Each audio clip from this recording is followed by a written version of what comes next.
I debated on whether I wanted to post this video for a while, mainly because it feels really bad, but I also wanted to take this as a learning moment for players. When it comes to deck building in the Digimon card game, there's always the matter that players can really build whatever they want and how they want to do it. But where is the line when one has gone too far? In today's deck profile video, after testing and building Adventure weregarurumon, I decided to try out the Adventure engine and several other top ends. This video specifically highlighting Mastemon. There's already been other topics done from other content creators, and how flexible the Adventure archetype itself is, but doesn't necessarily need to be top-end with Adventure-related cards. And frankly, after all of my testing, I think the answer is honestly no.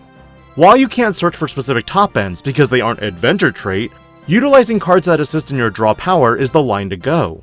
When I started experimenting with the different level 5 lineups, you had a decent mix of colors you should go with. For weregarurumon, I ultimately ended up with Garudamon and Megakabuterimon as my main level 5s because they're the most aggressive types that can unsuspend or give me additional security checks.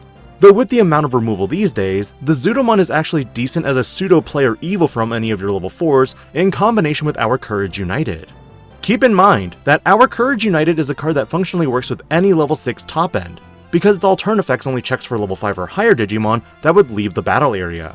So even if Mastemon or any other level 6 Digimon is removed, you would still be able to play back out a level 5 or lower Digimon. But in the grand scheme of things, why? Why did I go down this route?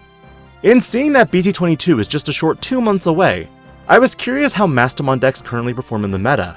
And after deck profile after deck profile after deck profile, nothing was really cohesive when it came to building the deck. It was slow, and it didn't really have time to build out completely. Sure, you had Mirai Mikagura who could cheat out Angewomon or ladydevimon, and you also had the end of turn DNA or Digivolving from the trash with the new Mirai, but the cost to get this tamer out is just too slow in the current format. So ultimately, what was the solution? The Adventure engine.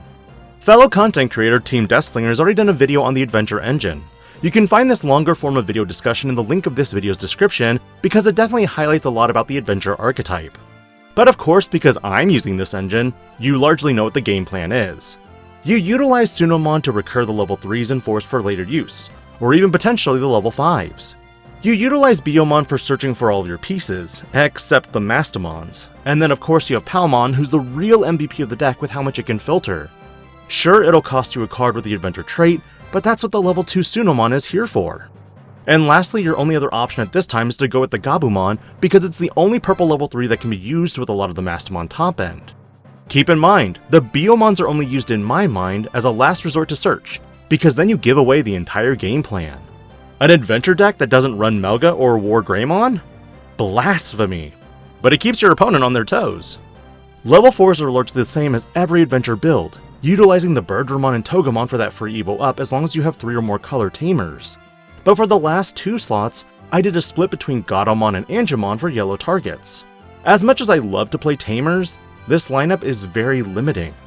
Now level 5s is where things get a little interesting, because this deck is utilizing a top-end Mastemon. That means that we're looking exclusively at yellow and purple Adventure related cards. Angewomon of course is the mandatory 4 of because it facilitates your entire strategy. Like, this Digimon cheats a level 3 into a level 5 potentially, which I'll cover in some combos. While you could also run Magnet Angewomon, I just don't see the need for it. Of all the Adventure level 5s, I haven't found a use for Tsunomon or Magnet Angewomon yet, but this could very well change. Of your purple options though, you have weregarurumon and skullgreymon, and honestly, these are all pretty legit.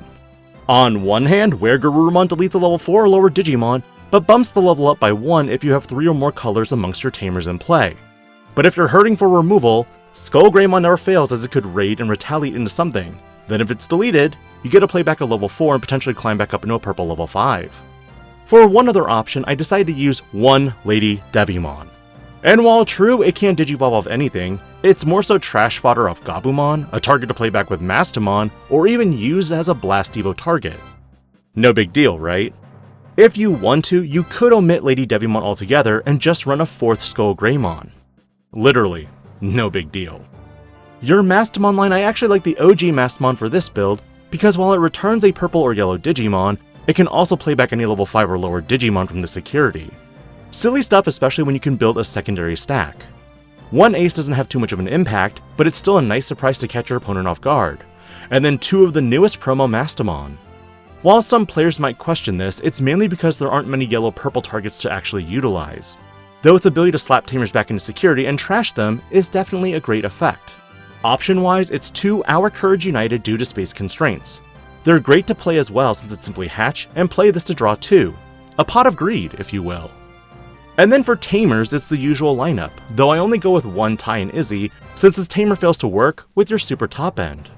But bottom line, why Adventure over your typical Mastemon deck? The answer of course lies in that there's a lot more you can do with Adventure when it comes to consistency and low to the ground plays. Your tamers can also provide a slew of effects to assist with your combo ability and have a lower play cost than even Mirai.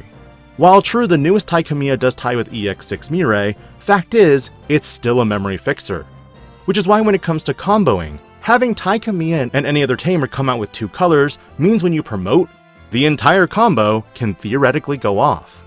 Honestly, it doesn't matter what your level 3 is, you just need to have at least 2 of your level 4s that can free Evo, an angewomon, a purple level 5, and of course, Mastemon.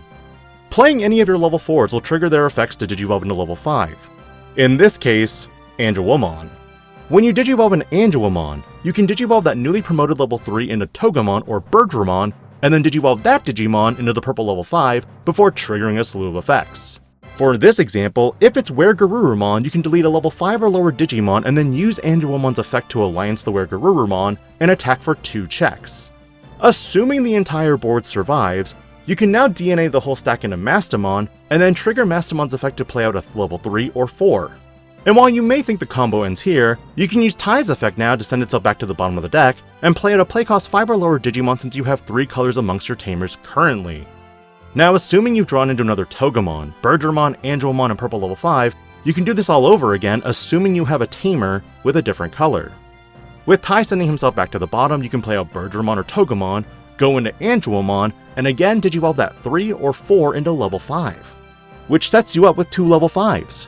You can now attack with Mastemon in order to double alliance, yielding 3 checks, and assuming again your entire board survives, if you have a Mastemon left in hand, it's a simple DNA for game off 3 to 4 memory.